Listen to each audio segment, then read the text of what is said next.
মুসলমানরা নাকি কিছুই পারে না, মুসলমানরা কোনো কিছুতেই তাদের অবদান নেই। তাহলে নাস্তিকদের জন্য আমার এই উত্তরটা।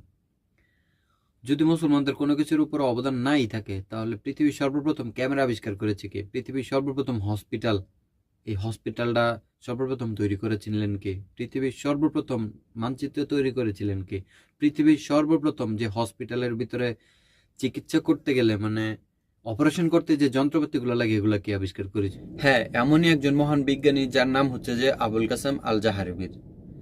তিনি 936 সালে জন্মগ্রহণ করেন এবং তার মৃত্যুর সময় সালটা ছিল 1013 সাল।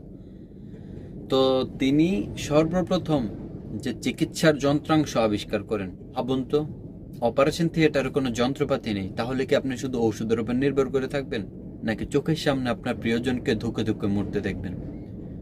নিশ্চয় আমরা কখনো এরকম ভাবে চিন্তা করতে পারি না, আর চিন্তা করার প্রয়োজনই নেই, কারণ এমনটা হওয়ার কথা নয়। 10ম শতকে একজন মুসলিম বিজ্ঞানীর হাত ধরেই সর্বপ্রথম শ্যালো চিকিৎসার যন্ত্রাংশ আবিষ্কার হয়। তার নাম হচ্ছে আবুল কাসেম আল জাহারাবির। তার কারণে আজকে আমাদের কোনো একটা সমস্যা হলে বা কোনো একটা অপারেশনের দরকার পড়লে সাথে সাথে আমরা অপারেশন করতে পারি সেই যন্ত্রাংশ দিয়ে। আর মৃত্যুর পরে মানুষকে উপহার দেওয়া যায় তার লেখা একটি গ্রন্থ, আত-তাশরিফ। এই গ্রন্থ থেকে মানুষ আইডিয়া নিয়ে লেখাপড়া করে আজকে এত বড় চিকিৎসা, এত এত যন্ত্রপাতি আবিষ্কার করতেছে।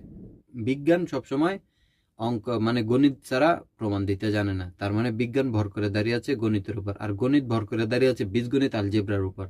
তাহলে এই বীজগণিতটা আবিষ্কার করেছে কে? পৃথিবীর সর্বপ্রথম বীজগণিত আবিষ্কার করেছে একজন মুসলিম বিজ্ঞানী। তার নাম হচ্ছে যে আব্দুল্লাহ মোহাম্মদ ইবনে মুসা আল কারিজমি। একটু হিসাব করে দেখেন, মুসলিমদের অবদান এখানেও কম না।